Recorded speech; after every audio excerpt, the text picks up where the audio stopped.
Americans have suffered through wearing masks long enough. I think the American people have made their wishes loud and clear. There's no science to back up the need to mask everyone, especially school children.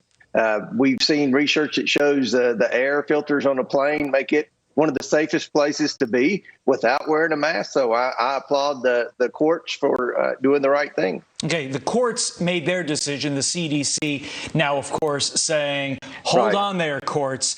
To this point, though, isn't the DOJ, in going along with what the CDC is trying to do, really setting itself up for another loss on this concept of government authority to impose restrictions like this? Again, why are they sort of taking this hill to die on?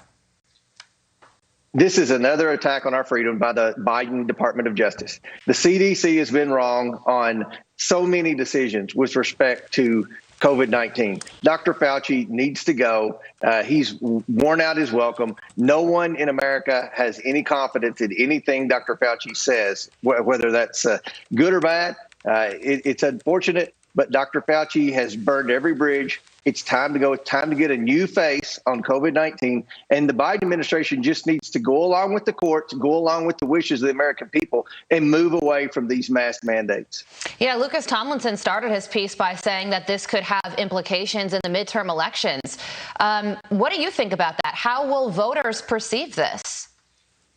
I will tell you, everywhere I go, all over the United States, people are sick and tired of these mask mandates. They're sick and tired of vaccine mandates. They're sick and tired of COVID-19. They realize it's serious. People who have been vaccinated and boosted, but it's time to move on.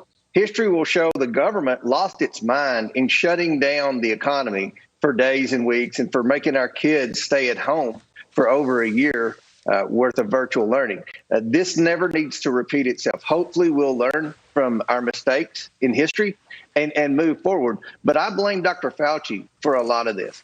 He's been a drama queen throughout this whole process, and he's just lost the confidence of the American people. There's no need, there's no science, there's no research that shows that Americans need to continue to wear masks on airplanes or anywhere else. Speaking of moving on, Republicans like yourself digging in on COVID origin investigation, demanding that HHS investigate and detail its alleged cover-up further. How deep does this cover-up go, Congressman Comer? It goes pretty deep. And one thing that Representative Scalise, Representative Jordan, and myself have concluded from over a year of research is that Peter Daszak holds the keys to a lot of the questions that we have. And we believe that he could link the pieces to the puzzle to prove that the origination of COVID-19 was in that lab in Wuhan. But remember, the problem that Daszak has, and Daszak, of course, is with EcoHealth Alliance. The problem that he has is he was on the initial team the World Health Organization sent in to investigate the Wuhan lab. And there he was funding American taxpayer dollars for gain-of-function research, which is illegal. So Daszak has been hiding for almost 2 years now. It's time for him to come clean, and he's going to have to come clean. Either he can do it now or when the Republicans become the majority in January. Yeah, and you and House Minority Whip Steve Scalise just wrote a letter to HHS Secretary Javier Becerra to investigate the origins of the COVID-19 pandemic. It's not something that we talk about a lot, but in the early days of the pandemic, we do know that Dr. Fauci was told that the virus may have actually leaked from that Wuhan lab, and then he found out that through EcoHealth, the United States was providing funding to that lab. He held a phone call with all of these scientists that said there's no way that this disease could have come in nature. Right. And then after that phone call, it seemed like all of those scientists miraculously changed their mind. And then you have social media platforms banning talking about the lab leak theory. Is that an accurate summation of what we know right now? 100% accurate. And all of that was proven by the Republicans on the House Oversight Committee. Dr. Fauci knew all along that this mad science type experiment was taking place in the Wuhan lab with American tax dollars, which is illegal. He knew that EcoHealth Alliance was out of compliance. And initially, when COVID-19 first happened, and Dr. Fauci's own advisor said, this is obviously a lab leak. This has to be man-made. He for some reason, had a phone call with them. They stopped emailing, so we have no more correspondence with them after that. They all signed on to an op-ed that Dr. Fauci wrote saying that anyone who says this is a lab leak or was man-made is a conspiracy theorist. And then a few months later, some of these scientists started receiving grants from the NIH for projects they were working on at their university. So there's so many questions here. There's so many ethical violations. Dr. Fauci has not been honest with the American people, but we believe that Peter Daszak with Ego Health Alliance holds the keys. And that's why we've asked Secretary Becerra to investigate Ego Health Alliance and at the very least prohibit him from receiving any more American tax dollars. He's received over $3.7 million in tax dollars that we found so far, probably more. He needs to stop receiving any American tax dollars, and he needs to come before Congress and answer our questions. Finally, Congressman, Texas Border Patrol agents are arresting child predators and gang members at the border. Meantime, the White House ruling out a delay in removing Title 42. Yesterday reported they were thinking about delaying. Jen Psaki ruling that out yesterday.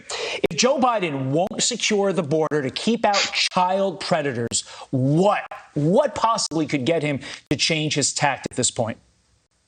I have no idea.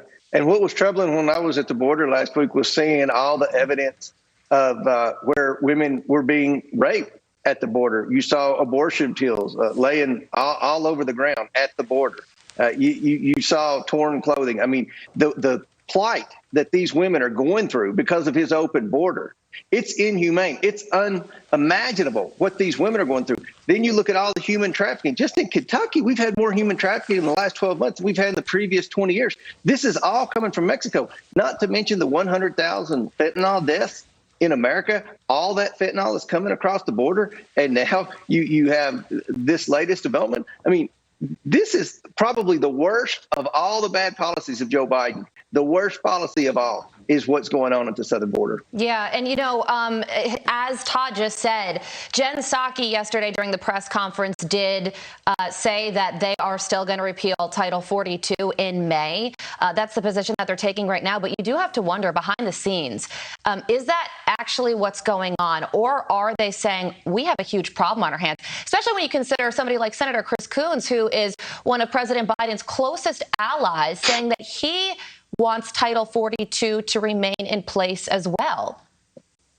Yeah, the fact that the administration's arguing against the court ruling to prohibit mask mandates on planes, but then wanting to do away with Title 42, which is the only tool in the toolbox the administration has right now to expel people back to their country who came here illegally. It's the ultimate hypocrisy. I think you're going to see more level-headed Democrats in both the House and the Senate come forward and publicly say that this administration needs to keep Title 42. Yeah, one more yesterday. Democrat Tim Ryan of Ohio, congressman who's now running for Senate, he joined the chorus of people that said we got to keep Title 42 in place. To your point, expect a lot more Dems, especially ones that are running, to do the same. That's Congressman right. James Comer, thank you, sir. Thank you, Congressman. Thanks for having me.